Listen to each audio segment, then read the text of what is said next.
You have to understand that even in the beginning, bakit sila inilagay sa Garden ng Eden? Dahil ang blueprint ng ating kinabukasan ay walang iba kundi ang sinabi ng Panginoon sa kanyang salita na kahit pa Old Testament yan, kahit pa na panahon ni Jeremiah yan, ang salita ng Diyos ay hindi nagbabago, ang salita ng Diyos ay buhay.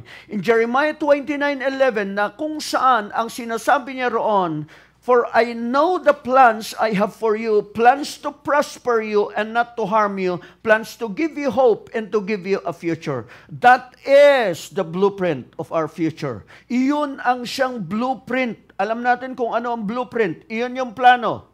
Iyon yung nais ng Diyos. Iyon ang naisin niya sa buhay ng bawat isa sa atin.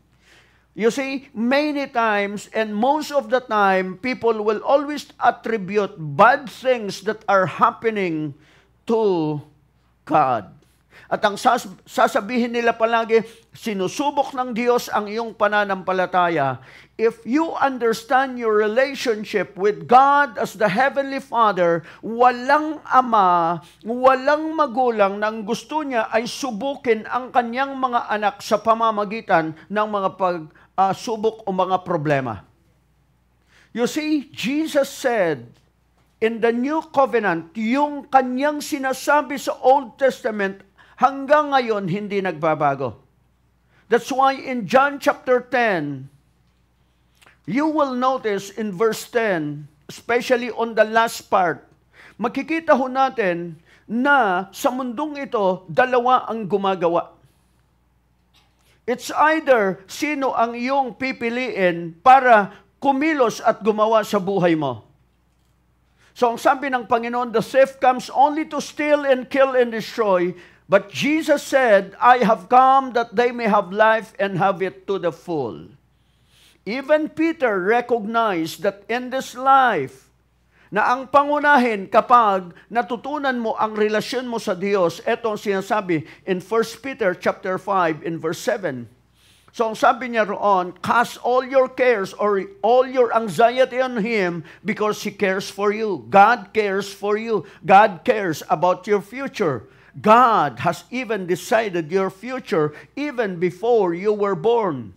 Na meron na siyang itinalaga. Meron ng desisyon ang Diyos nang sabi niya, eto ang gusto kong kinabukasan para sa aking mga anak. Show me the NLT. So ang sabi niya roon, give all your worries and cares to God, for He cares about you. So God cares about you.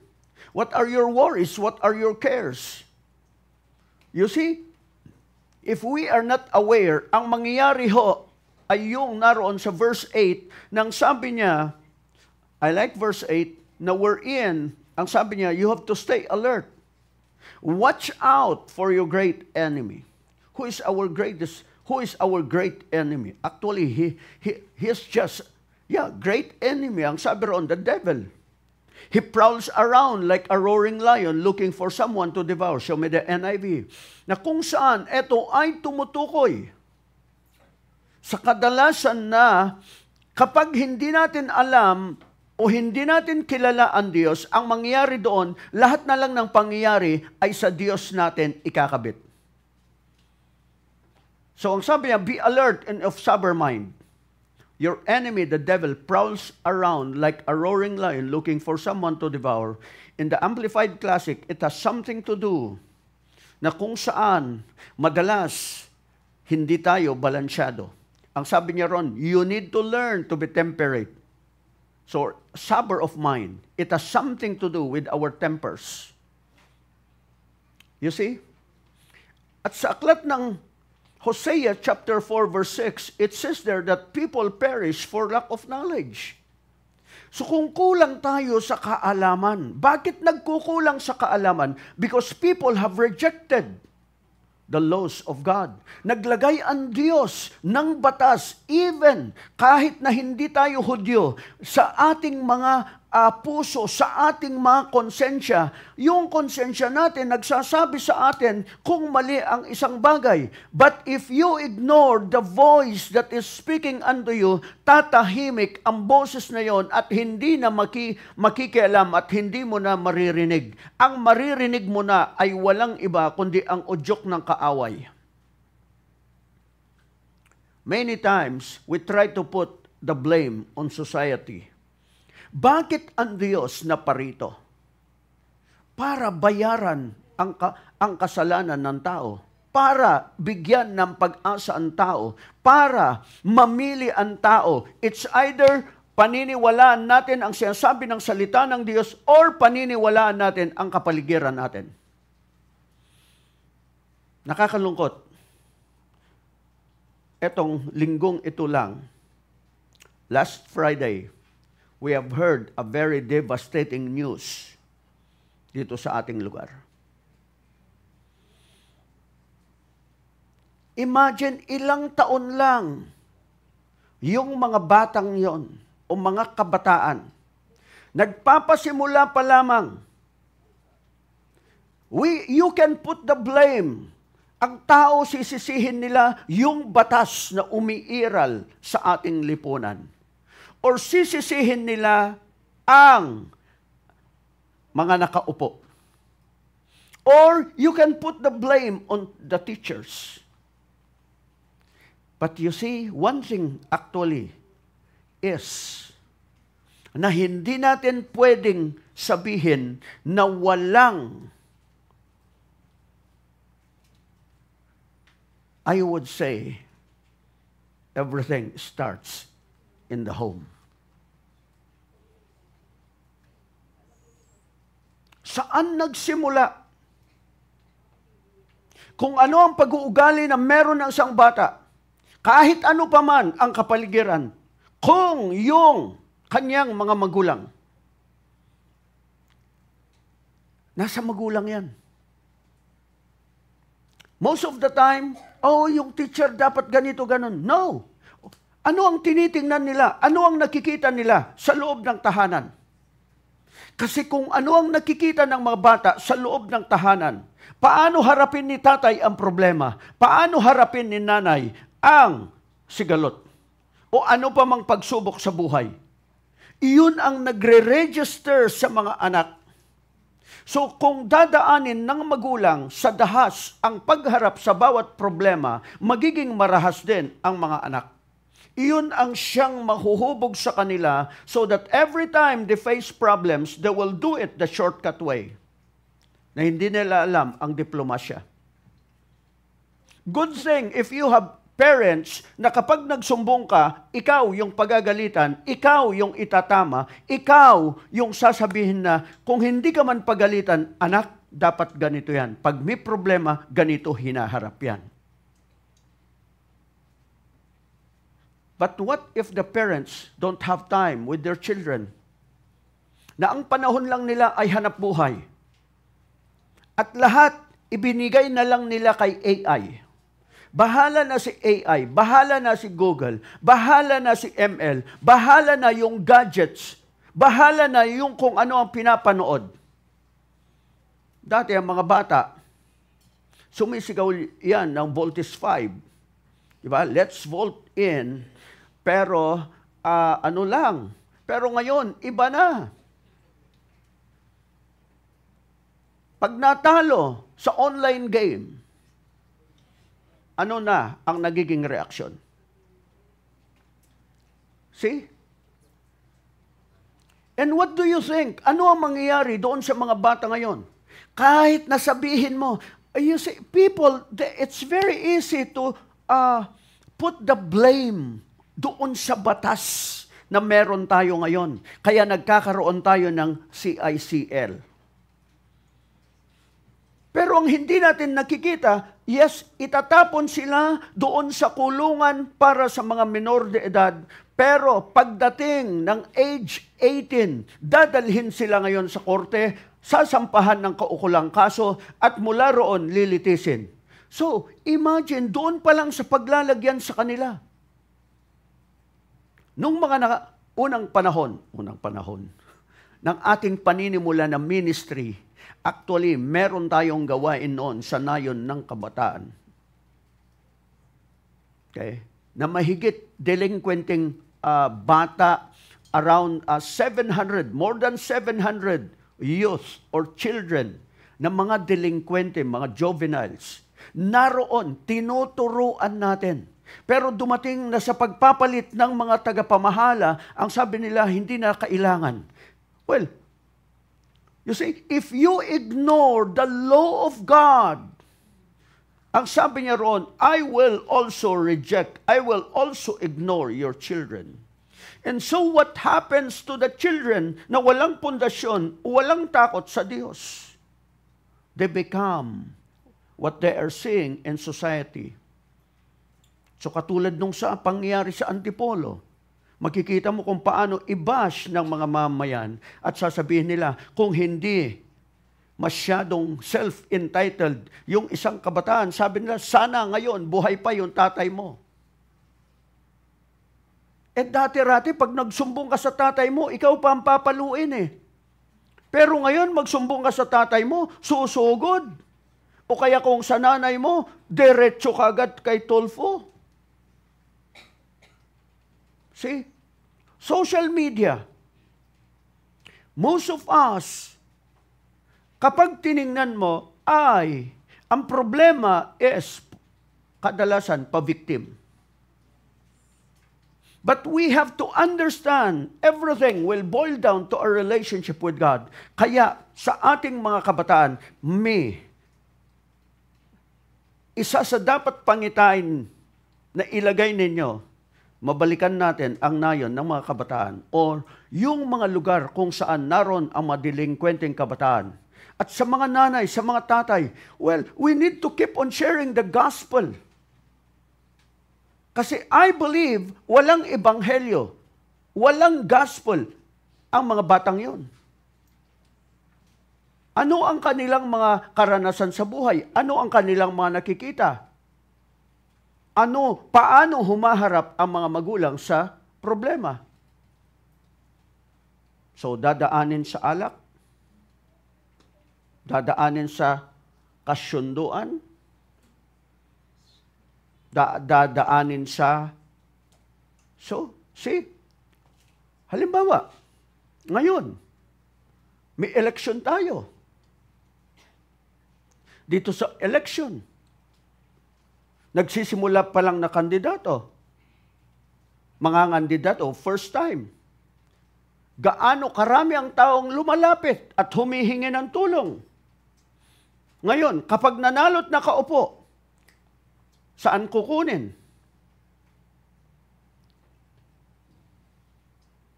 Gaano karami na sa mga proyekto, makikita mo na bakit wala pang 1 kilometro, ilang milyon na. See? What's wrong?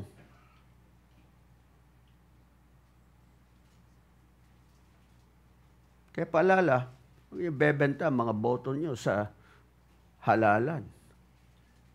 Stand for what is right and do what is right. So, you see, as people of God, the most important thing, actually, ang kulang kasi, is sa loob ng tahanan, hindi nakasama ang Diyos. At kapag nagkaroon ng problema sa loob ng tahanan, o kaya sinita yung mga, iyan ba ang itinuturo sa church niyo? Madalas kong marinig yun eh. Kasi nung kabataan ko pa, ganun na rin ang narinig ko noon eh. Uuwi ako ng gabi, iyan ba ang pinakain ka ba? Pakakain. Dahil pag uwi mo, kakain ka sa bahay. Sabi, bakit hindi ka pinakain doon sa pinuntahan mo? Narinig ko na yun. That's why we try to make sure na meron tayong pagkain. Okay? So we try to make sure ng ating mga kabataan, magpaalam kayo na maayos. Bakit? Kasi ang tao, lahat, pag wala ang Diyos sa buhay, at ultimo mga Kristiyano, judgmental. So that's why even in church, pakisabi nga sa iyong katabi, salamat dahil hindi ka hukom.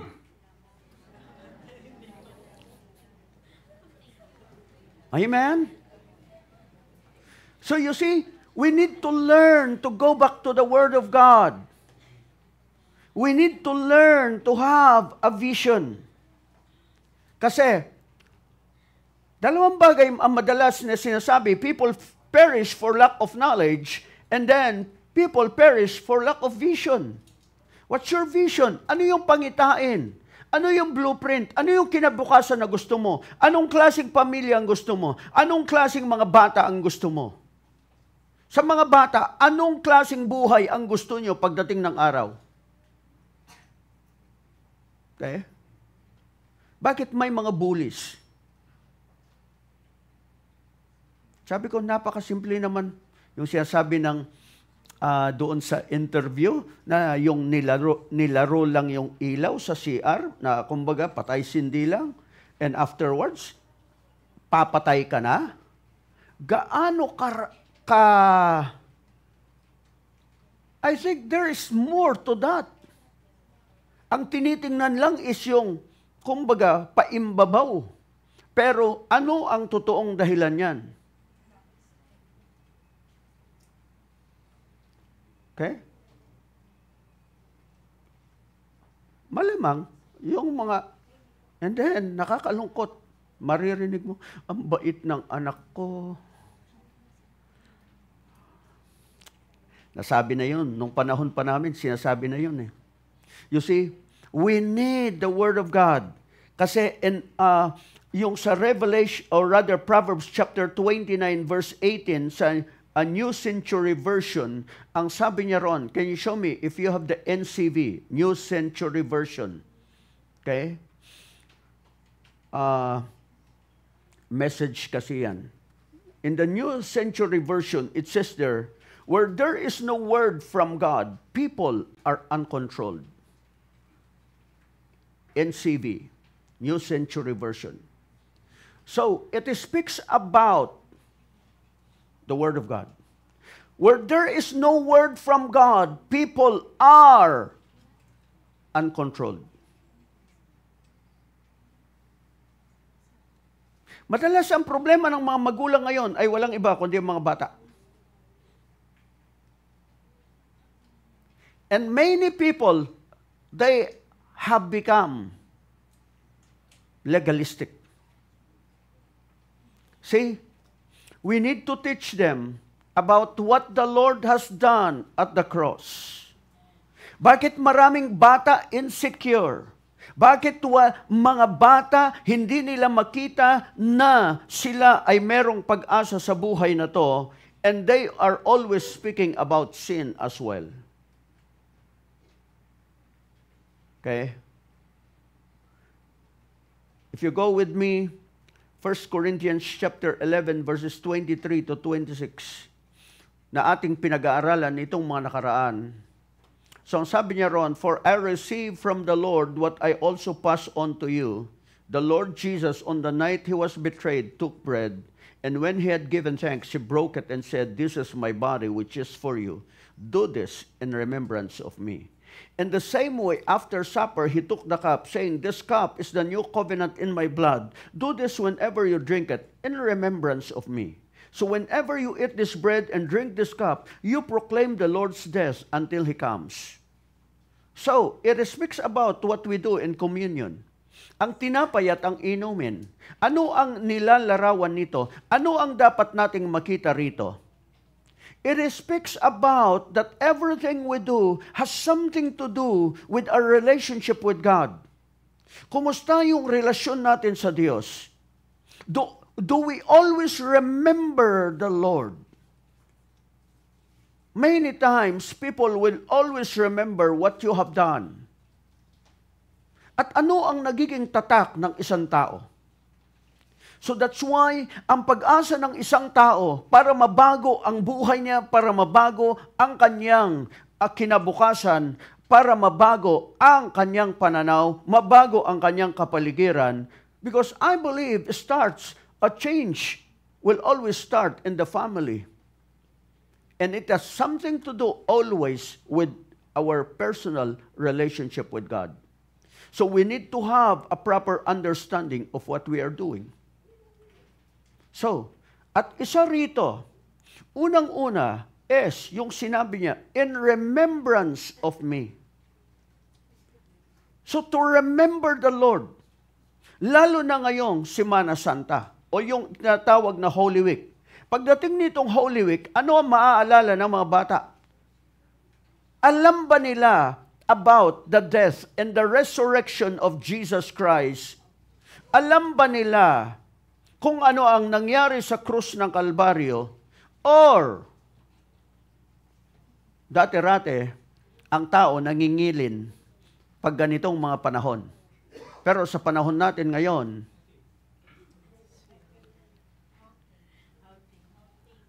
swimming, outing, gala. Hindi ko kayo kinokondena, ha? No condemnation. Ha? But you have to remember, you have to be teaching your children. So ang sabi niya, kapag natutulog ka, speak about God to them. When you are walking or wherever you are going, every time, wherever you go. Kahit na kayo naglalakad, going to places, touring to places, you need to go and teach them. Still, you need to be speaking about God. Now, without God, you cannot be enjoying these things. You have to remember, life is short.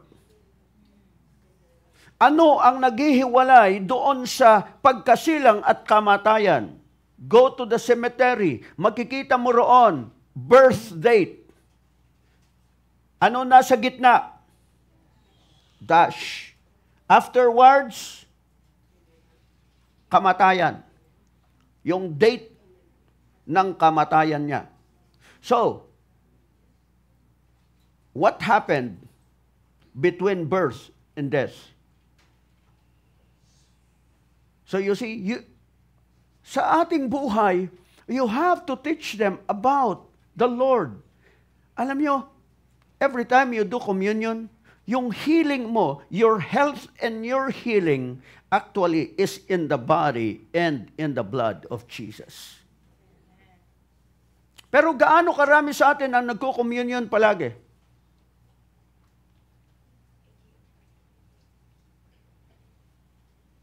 No matter what the doctor's report is saying.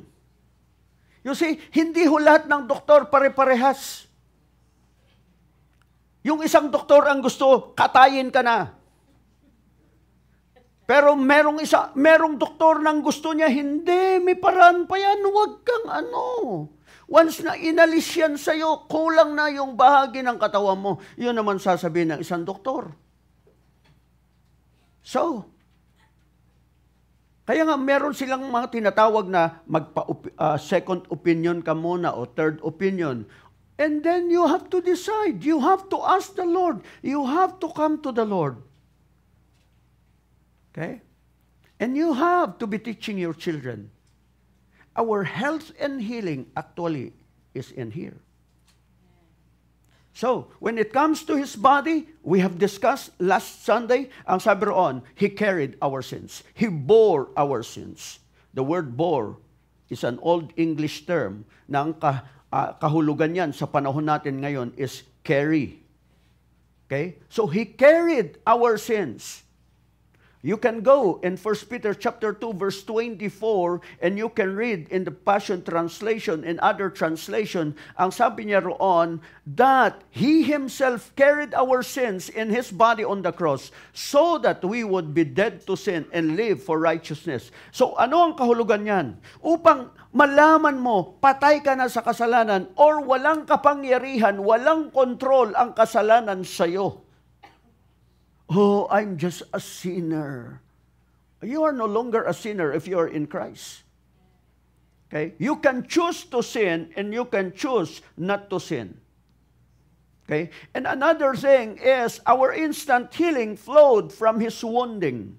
By His wounds, you have been healed. Yun ang sabi na NIV. So kung titingnan mo yon, automatic ba na merong healing? Automatic ba na ang mga bagay na yan ay sa buhay natin ay, well, no. It's not automatic. You have to believe it. When you believe it, then you have to do it. Okay? And everything written against you. Kaya nga, ano ang magiging pag-asa ng mga kabataan na yon? Ng mga CICL ngayon? Nang tatak nila, CICL. Okay? Ano ibig sabihin ng CICL? Child in conflict with the law. Na after na dumating sila doon sa tamang edad, pagkatapos doon sa kulungan ng mga bata, dadalhin sila ngayon, huhusgahan.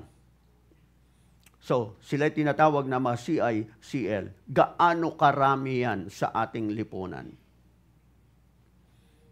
And whatever has been written against us, in Colossians chapter 2, verse 14, I like the Passion Translation, ng sinabi niya roon, is, He canceled out every legal violation we had on our record and the old arrest warrant that stood to indict us. He erased it all, our sins, our stained soul. He deleted it all, and they cannot be retrieved, in verse 15. So, makikita mo na when it comes to our relationship with God, everything is cleansed. Okay? Pero sa record ng tao, hindi mawawala yan. At sa record ng korte, hindi mawawala yan. So, anong magiging pag-asa ng mga taong yon? To come to know the Lord. So they can have a fresh start. Okay? So, ang sabi roon, and they cannot be retrieved, verse 15. Everything we once were in Adam has been placed unto his cross and nailed permanently there as a public display of cancellation. So every time you look at the cross, it's not just to make a sign of the cross, but rather to live under the power of the cross. Amen? Amen. So, you see, it's a public display of cancellation. And then, if you will look at the blood, nang sabi, do this in remembrance of me, in Hebrews chapter 9, verses 23 to 26, in the NLT, itong sinasabi ng kanyang salita. Okay? Starting with verse 23, NLT.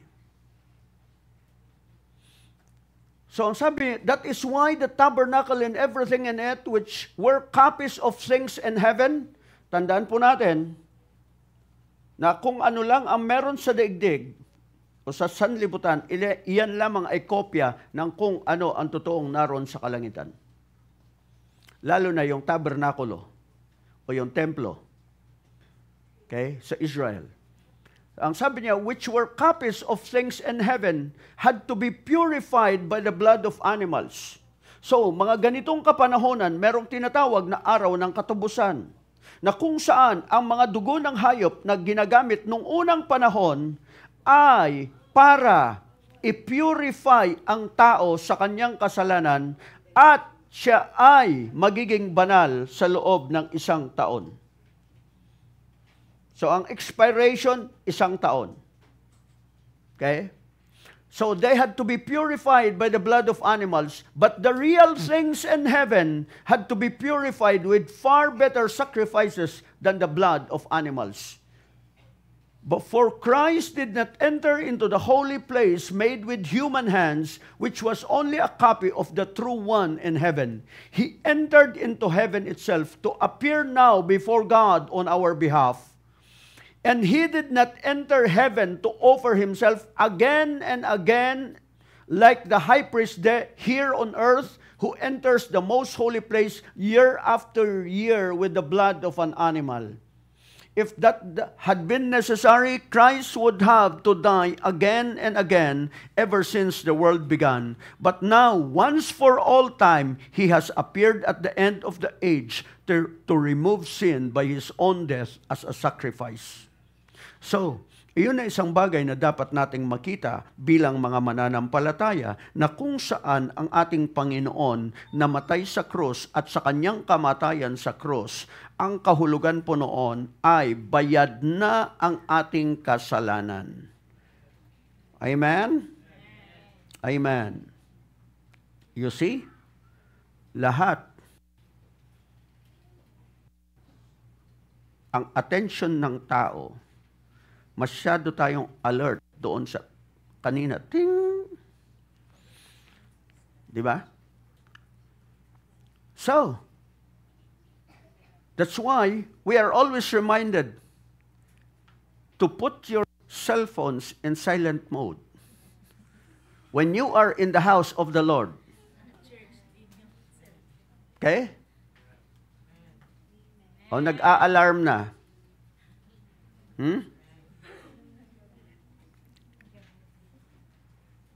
Alam nyo, kanina, minarinig ako. That's the term, respect. Diba? Narinig ko yung salitang respect kanina. Wherever you go, halimbawa, bakit hindi ka bumabatikos sa ibang religion? Or when you go to their places of worship? Okay? Respect. You have to learn to respect. Na iyon yung nawala sa kapanahunan natin na ang madalas ang gusto ng iba is, ako yung respetuhin ninyo. Self-entitlement. Okay? Praise God. Buti na lang, may kapatawaran sa Diyos. No? You are forgiven. Okay? You are not being condemned. You are forgiven. Bakit? In Mark chapter 15, verse 38, why? Because the curtain, gaano man kakapal yung kortina noon na naghihiwalay sa makasalanan at sa banal na Diyos, binuksan ng Diyos sa kamatayan ng Panginoong Hesus upang lahat ng makasalanan ay pwede nang dumiretso sa Diyos. At hindi na kailangang mag-antay ng sino paman ang magiging tagapamagitan. People can now just enter into the presence of God and call God their Father. Okay? As they believe in Jesus. At eto, tandaan ho natin, in Acts chapter 20, verse 28, na wherein, as people of God, each and every one of us, we have to remember that we, our price, ano ang presyo ng ating kaligtasan? What is the price of our salvation? It's the blood of the Lamb. It's the blood of Jesus. We are a blood-bought people. Okay? So that's why the Word of God is saying, especially to the leaders, so guard yourselves. Why do we need to guard ourselves? Kasi maraming temptation sa buhay na to. If we as believers, we as leaders, we don't guard ourselves, ano mangyari? Naglipanan na nga ang mga bulaang propeta, bulaang mga pastor, bulaang mga lingkod ng Diyos. Gaano kalayo ang bulaan sa totoo? The true and the false. Halimbawa, yung peke, yung pera ninyo, gaano kalayo? Ilan sa atin ang madalas maisahan ng mga peking pera? Alam ba natin anong pagkakaiba ng peke at ng hindi?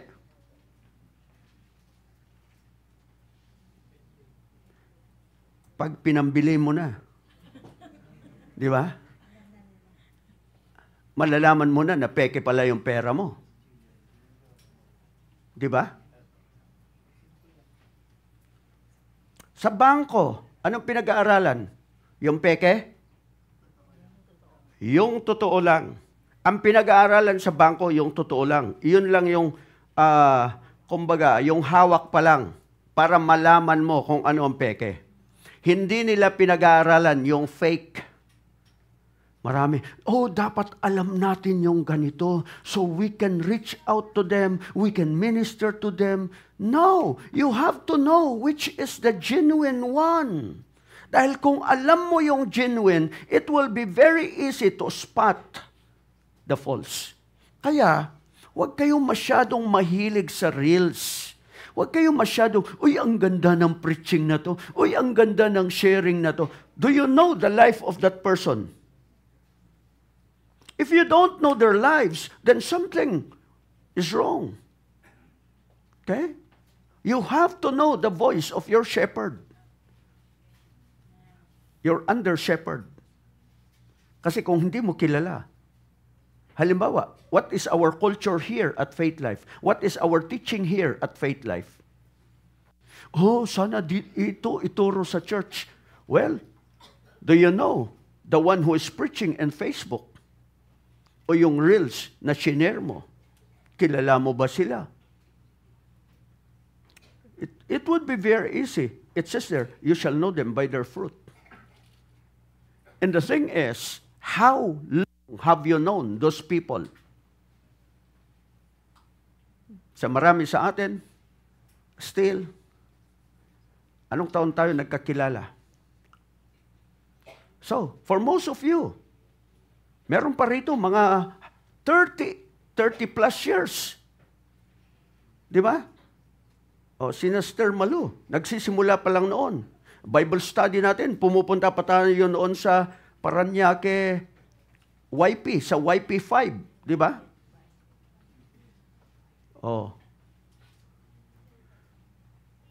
Si Brother Joel, maliit pa yan, kilala ko na yan. Nadala ko na yan sa mission, sa mainit. Di ba? Oh, nakita ko na yan, paano maligo yan eh. So, we've been there. So you have to understand what the blood has done for you. So you guard yourselves, ang sabi ron, and God's people. You have first to guard yourself so that you can guard the people of God. So that's why, hindi lahat ng pastor mo. Kung kanino ka lang nagpapasakop, iyon ang pastor mo. Kaya sabi ko sa Lord, Lord, ang sagutin ko lang ay kung sino nagpapasakop. Pag hindi nagpapasakop, Lord, hindi pwedeng angkinin na, di ba ikaw ang pastor ko? Ako ba pastor mo talaga? Have you been listening to me? Or you have been doing your own thing? Parang sa magulang yan eh. Di ba? Ano sasabihin ng tatay mo? Ng nanay mo? Pag di ka marunong sumunod sa kanila, lumayas ka. Di ba sa ibang bansa? Oh, pag age 18 na, bahala ka na sa buhay mo. Dito, kahit hanggang ano? Hanggang apo. Iyon naman ang gusto ko sa Pilipino. Di ba? Ayoko naman, 18 years old, palalayasin mo. Sa atin, yung puso natin is, we want our children to be with us.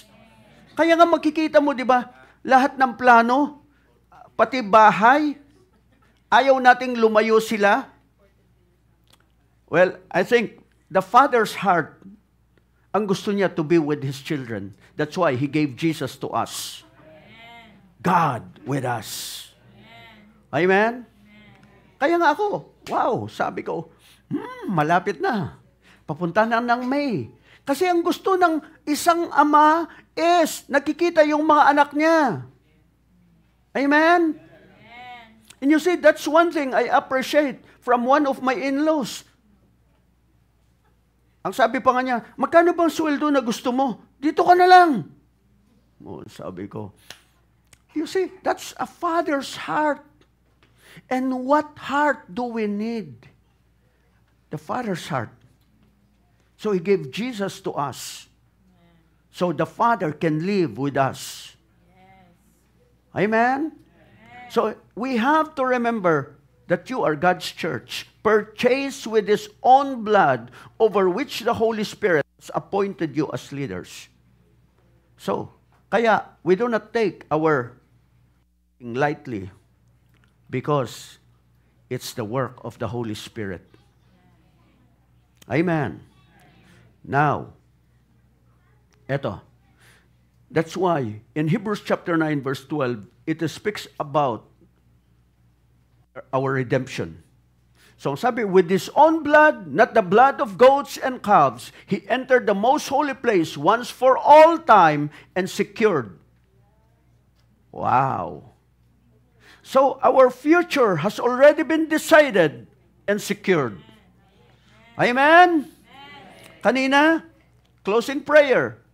Our future is decided or has been decided and secured. Okay? So, our redemption has already been secured.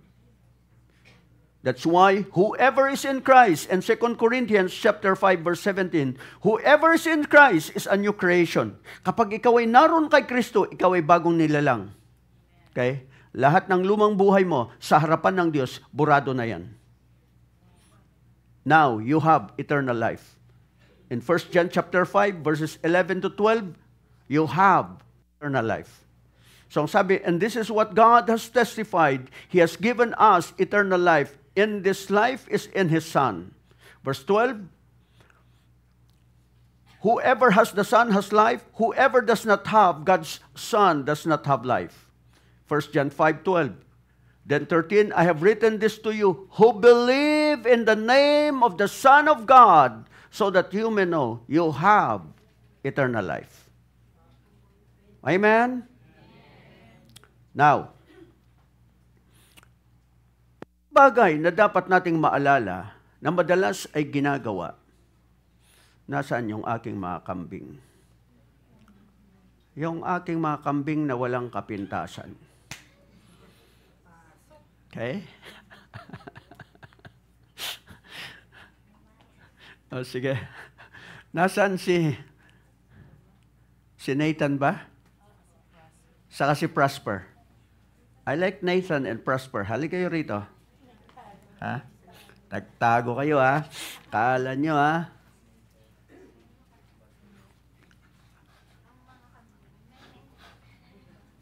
O, nagpalit na sila ngayon. Okay? During the Day of Atonement, isang araw, o ang tinatawag na araw ng katubusan, which is ipinagdiriwang palagi pag itong Holy Week na to. Okay? Araw ng pagtutubos. Na kung saan ang high priest mangangailangan ng 2 kambing na walang kapintasan. So, after inspection na wala silang kapintasan, then ipipresent sila sa high priest. And then, kakatayin. Halimbawa, eto. Pag kinatay siya, yung dugo niya iwiwisik sa tao. And then, yung tirang dugo, kumbaga, dadalhin sa kaloob-looban to the most holy place at wiwisikan yung mercy seat. And at the same time, yung high priest, ilulublob niya yung kamay niya doon sa dugo na kinuha dito sa kinatay na kambing. And then, yung isang kambing na buhay, yung kamay niya na inilublob, na merong dugo, ipapatong ngayon. And then, lahat ng kasalanan ng tao ay ilalagay doon sa kambing na yon. At pagkatapos noon, etong kambing na to, dadalhin sa pinakamalayong lugar na hindi nararating ng tao. Isang liblib na lugar na walang nakatira. Okay? At doon pakakawalan. Ang tawag nila doon is the land of forgetfulness. Na kung saan dadalhin niya ang lahat ng kasalanan ng tao at doon kakalimutan. So, larawan ng ating Panginoong Hesus, dalawang larawan niya, isa yung kamatayan niya sa krus. And at the same time, yung siya'y buhay. Na dinala niya ang lahat ng kasalanan, dinala niya ang dugo niya sa harapan ng Diyos. Kanya, lahat tayo tinanggap at pinawalang sala ng Diyos. At ang sabi ng Diyos, I will forgive their wickedness, and I will remember their sins no more. Wala nang ala-ala ng kasalanan. Bagamat sa tao, judgmental palagi, ang aalalahanin palagi yung pagkakasala mo. Okay? So, remember, Jesus, on the other side, Jesus has been our sacrifice. But at the same time, pinasan niya, kinuha niya ang lahat ng ating kasalanan, dinala sa isang lugar na kung saan hindi na alalahanin. And God said, I will remember your sins no more. So, ano ang igagawad ng Diyos?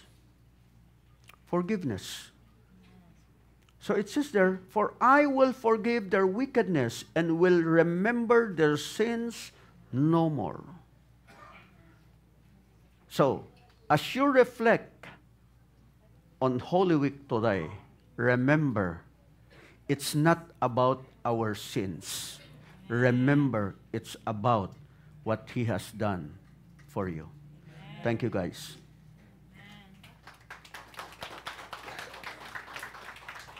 Okay? So, that's why you have to understand ano ang ginawa ng Panginoon para sa atin. Heavenly Father, we thank you. And Lord, that even as we enter into this week, help us to remember what you have done for us through the cross of our Lord Jesus Christ. Saan man kami naroon sa mga ganitong kapanahunan, it's either we have a family outing, it's either we have a vacation, or wherever we will be during the week. Help us, Lord, to remember and to know that you have already decided our future and you have secured our future because Jesus said, it is finished. And He has paid the price for all our sins and secured our redemption now and forever. Maraming salamat, and I ask your blessing upon your people. I ask, O Lord God, that truly maranasan ng bawat isa ang katotohanan ng kapangyarihan ng dugo ni Kristo Jesus na siyang nagpo-protect sa amin at siyang naglilinis sa amin.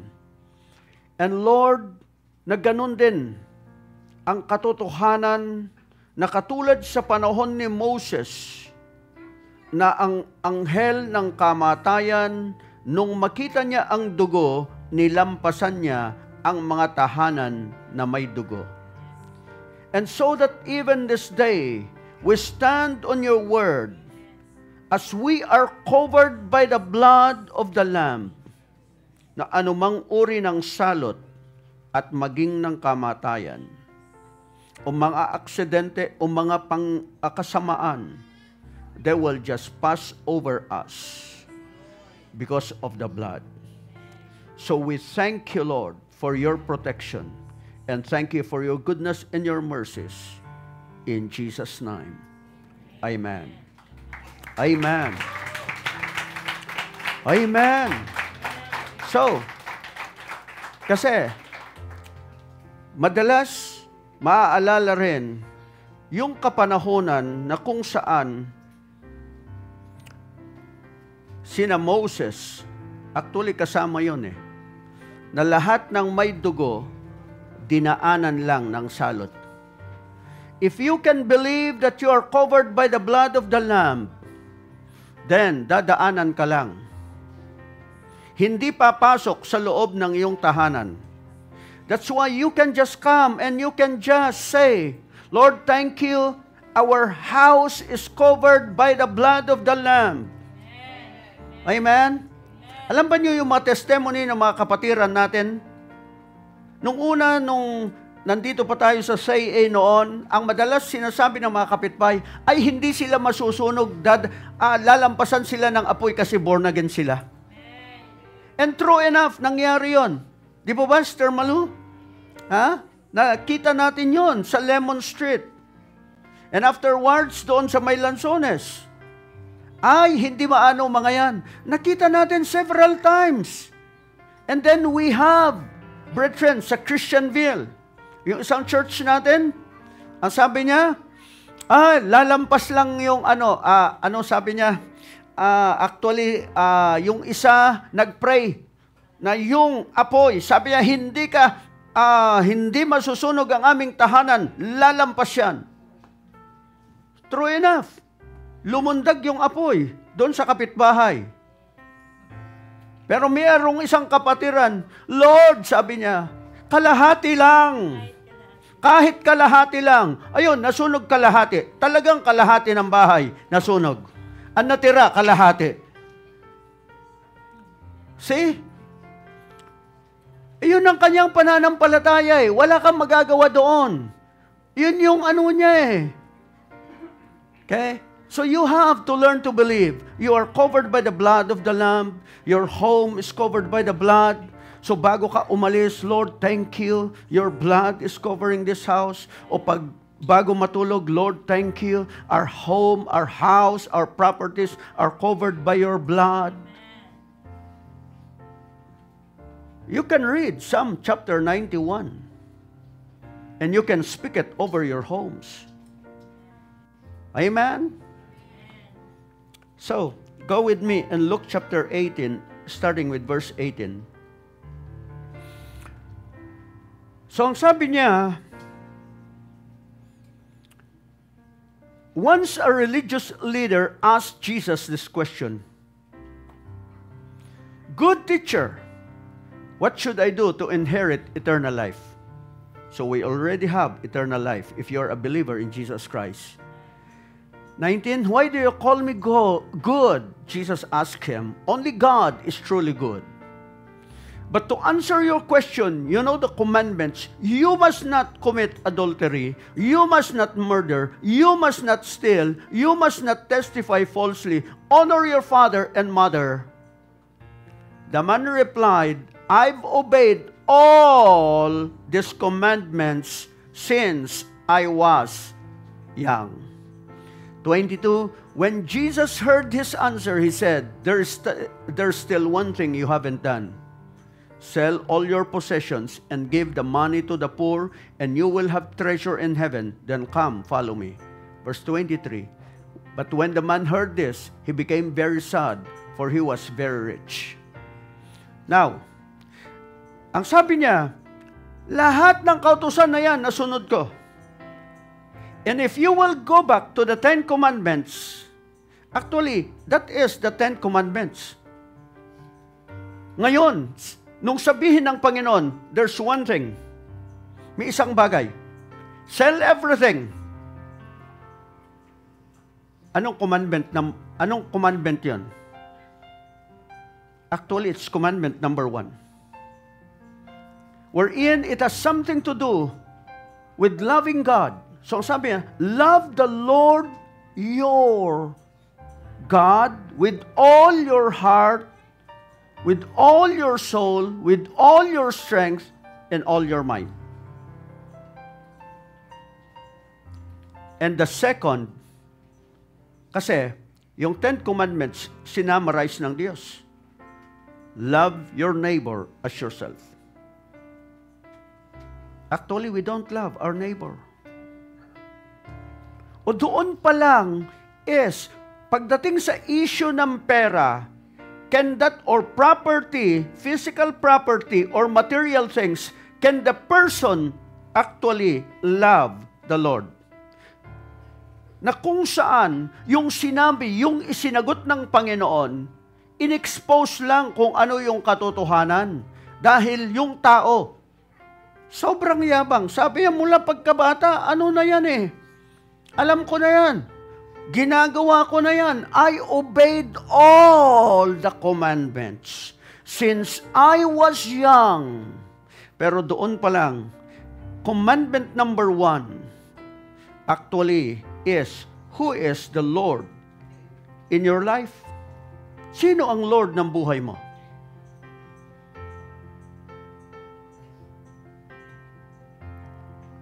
Is God really the God of your life?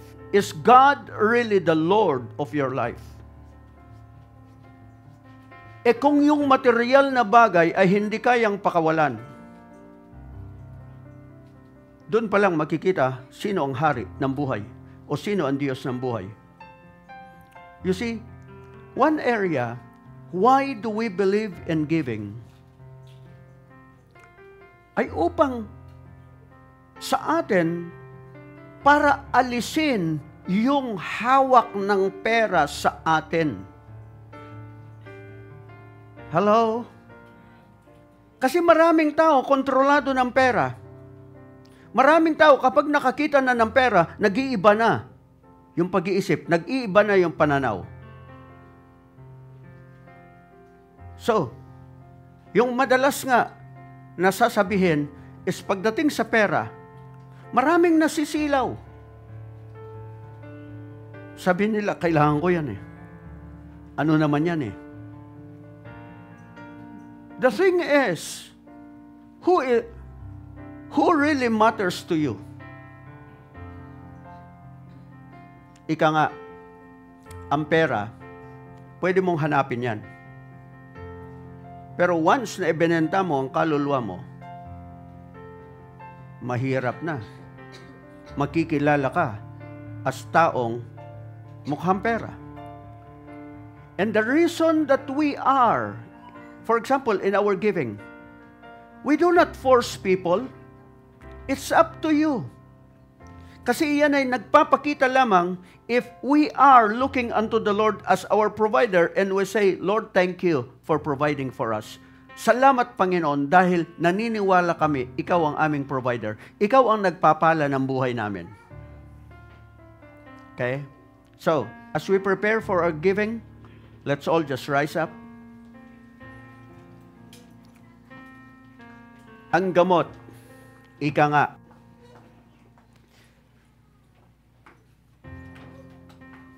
why do we go for giving? Why do we teach about tithing and offering? Why do we tithe? Because we recognize God is our giver. Kahit anong pagsusumikap natin, if we do not honor God, lahat yan mauuwi sa wala. Actually, we are making a deposit for our treasure in heaven. The most important thing is to have treasure in heaven rather than no treasure. Na meron ka lang treasure, may kayamanan ka lang sa daigdig, pero wala kang kayamanan sa langit. Ang kayamanan mo sa lupa, panglupa lang yan. Pero yung kayamanan mo sa langit, actually, nagsisimula yan dito sa ibabaw ng lupa. In whatever God has blessed you, it's time to recognize the goodness of God.